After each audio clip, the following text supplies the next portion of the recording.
Good evening. Good evening, ladies and gentlemen. Good evening. Thank you for tuning in to my podcast. I click on the function Go Live. I'm not sure how many would be listening to me live. And so I want to talk about this topic, which is entitled Decarbonization of the Tourism Industry. I was looking for some topic to talk about, and my mind instantly shifted to the topic of decarbonization.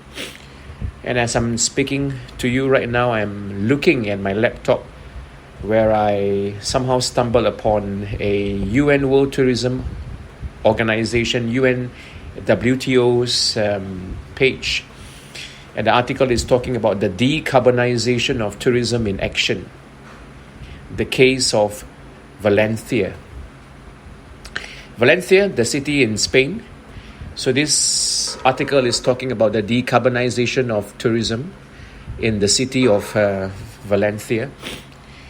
What is decarbonization? It's mainly the process of removing or reducing carbon footprint, or reducing the use of things like fossil fuels, sources of energy like fossil fuels, so that the carbon emissions that you will get at the end of the day is minimal.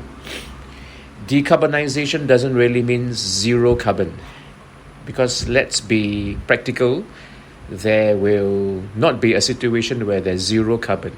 But decarbonization largely means taking away or removing large parts of carbon from the industry. The tourism industry is a very, very big one. And any plans to decarbonize the tourism industry is a very bold one.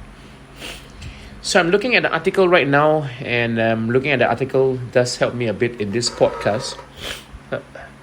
One of the motivations for the city of Valencia, and maybe in the near future, more cities will follow suit. I believe one of the main motivations the city has or had when they thought about this plan to try decarbonize the tourism industry could be that it could be a useful and important way to reduce the undesirable impacts that tourism can create on the environment and on the local people. So it's a way to embrace sustainable tourism. It's a way for the city to start embracing and thinking about sustainable tourism principles. And to achieve decarbonization, let me read from the article.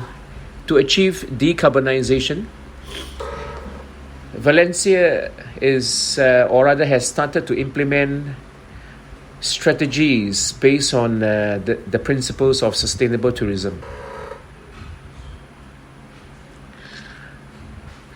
There are mainly three points in the article.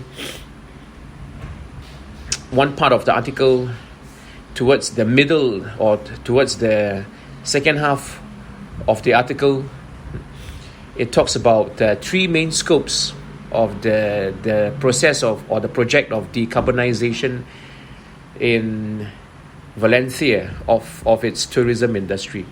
Three main scopes. And the first scope, or scope number one, is looking at the transport footprint of the travelers or the tourists who come into the city.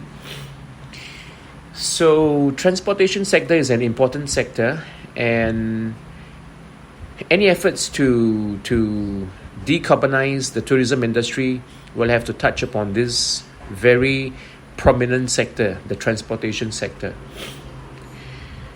People travel to and fro the destination, and people use all different modes of transportation to enter the destination, by air, by land, by water.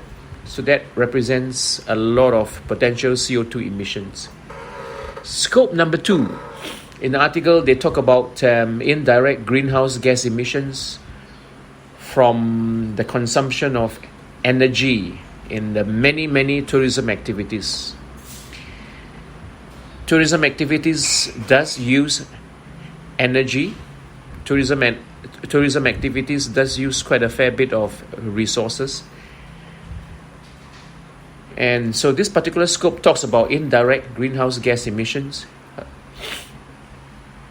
Indirect greenhouse gas emissions could be talking about things like manufacturing processes relating to producing products and goods that the tourism industry needs. Indirect greenhouse gas emissions could be talking about certain modes of transportation. Indirect greenhouse gas emissions could be talking about certain tourism activities that somehow are related to the production or the emissions of greenhouse gases.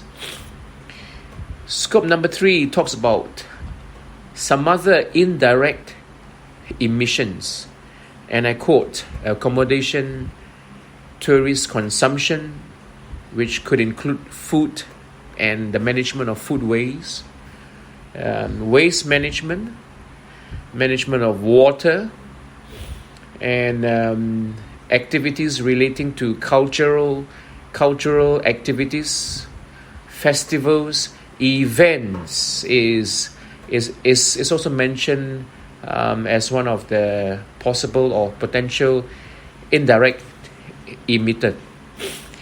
So, indirect emissions of greenhouse gases include all these things, from events to infrastructures in tourism.